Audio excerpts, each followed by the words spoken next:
Okay, time check tayo. 7 o'clock.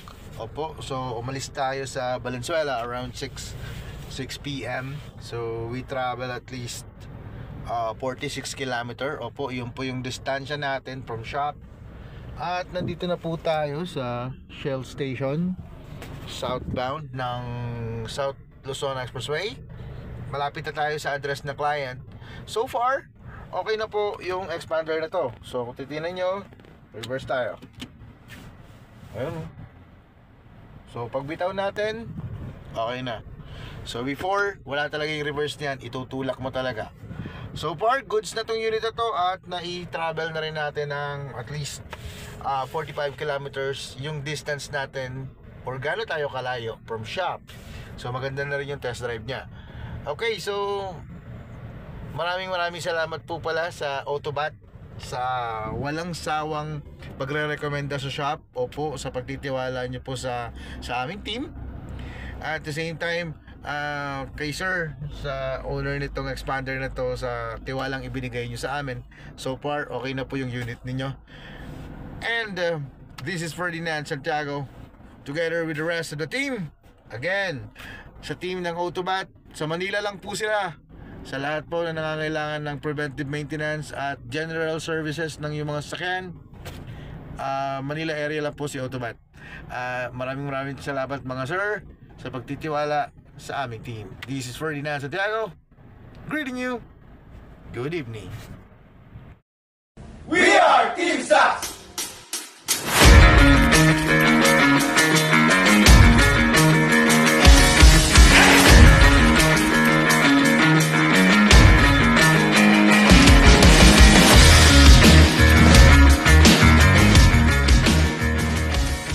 Good morning everyone, welcome back at Santiago Automotive.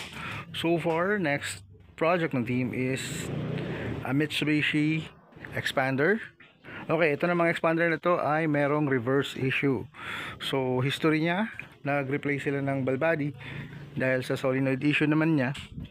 Pero upon replacement, nagkaroon ng konting problema sa reverse hanggang sa tuluyan na itong hindi maka-atras. Okay, so update kami mga sir at ma'am. Okay, so ito na yung automatic transaxle ng ating expander. So kung mapapansin nyo, isa yung kapansin-pansin sa kanya ay yung sunog na ATF. Yun, diba? Yan. So sunog yung ATF ni expander. At the same time, kung titingnan nyo to, yung kanyang magnet, yun, nakita nyo yan? So halos punong-puno ng clutches. Yun, ito nyo itim. Okay, so sunog yung ATF. Yun yung dahilan kung bakit tayo nagbaba ng transmission. Dahil yung sunog na yun ay indication na nagkaroon ng worn out yung mga clutches. Okay, so papasin mo dito, low and reverse yung tinamaan. So yan, nakita nyo yan. So, yung nakita nyong pag-ibang kulay nitong planetary gear na to, ibig sabihin, dito sa area na to, nagkaroon ng pagbaga. Okay, so pagbaga, pag overheat, so naubos nga yung lining. So, ito yung lining niya. Okay, so papasin mo, itong set of clutches na to, ito yung low and reverse na naka-install dito. Yan. Okay, so papansin mo, ubos na yung lining niya, talagang naubos yung linings, kaya nagkaroon ng tribaba yung oil pan natin at nasunog din yung langis. Okay, so ano nakita nating nangyari dito sa unit na to? So itong low and reverse na ito ay pinagagana nito. Nakita niyo to? So ito ay ang bridge ng ball body. Yes, nakita nyo yan. So ito, nakita nyo to. So oil bridge yan. So ibig sabihin, oil holes na mula sa ball body papunta ng main body. So dito sa area nito, meron to dapat ng seal ring o po O-ring. Okay, so nakita ng team na yung o-ring dito ay na misplace. So hindi siya nailapat maigi. So dito nagkaroon ng hydraulic leakage. So okay, ano nangyayari per D pag ganun? So ibig sabihin, naka-engage na yung low in reverse. So nakatulak na yung piston. So ang hydraulic leakage po kasi, so once na naka-engage na dapat yung clutches, pag magkaroon siya ng leakage, so sisingaw na dito yung hydraulic, yes, yung ATF. So ibig sabihin hindi buo yung pressure. So ibig sabihin pag hindi buo yung pressure, dumudulas lang yung lining. So hanggang naubos na siya. So mapapansin mo yung planetary gear set natin, nagbaga na rin siya. So yun yung full diagnosis natin dito sa expander na to. Next step is degreasing. So kailangan linisin lahat. Yes, including yung ating torque converter dahil nasunog yung langis. So kailangan i-drain out yung langis nun. So ito rin, so magdi-degrease tayo ng main housing at lahat po ng pyesa. Nakita nyo yun, di ba? Yan, so bawal yung madumi sa automatic transmission. So yun, cleaning tayo, waiting parts na rin tayo, then rebuild. So yun yung pinaka full diagnosis nitong expander. Yan, palit din tayo ng filter. Sobrang barado yun, no? Puro lining, puro sunog na lining. Okay, so yun yung diagnosis ng team dito sa Mitsubishi Expander na may reverse issue. Good morning, sir. Update lang ako. So dumating na po yung kits natin. So ayan yung code natin, U440E. Yan. So ito yung friction kit natin at yung steel kit, clutch and plate. Then yan, tapos ready na for rebuild yung expander mo. And sir, nagre-rebuild na si Sir Alan Joy. So ito yung bagong lining natin, may papalit dyan, isa na sunog. Yan, yan siya. Yan, mga bagong linings natin.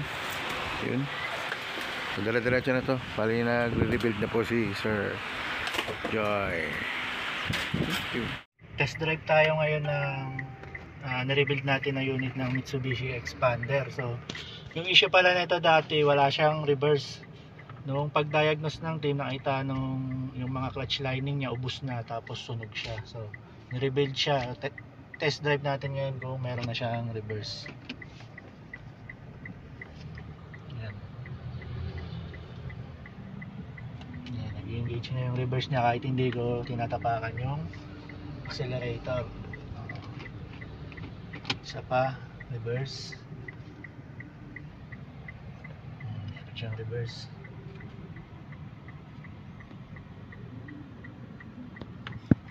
Testing na naman natin yung shifting niya sa drive kung kompleto siya.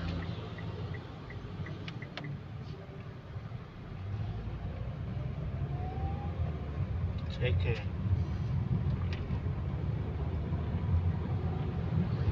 Third.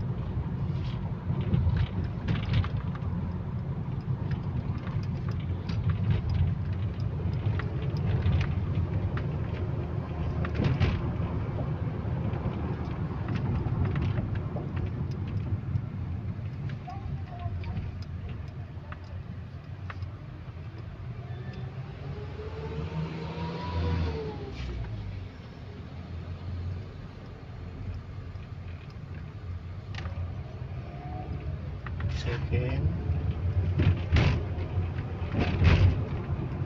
Third.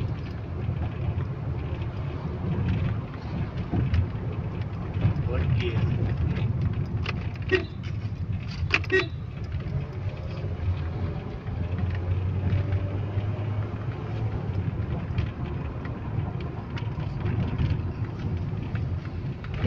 Ayan, kompleto naman yung shifting niya. Medyo ano lang tayo sa traffic, hindi tayo makapag-pull test drive, pero so far ngayon maganda naman yung shifting.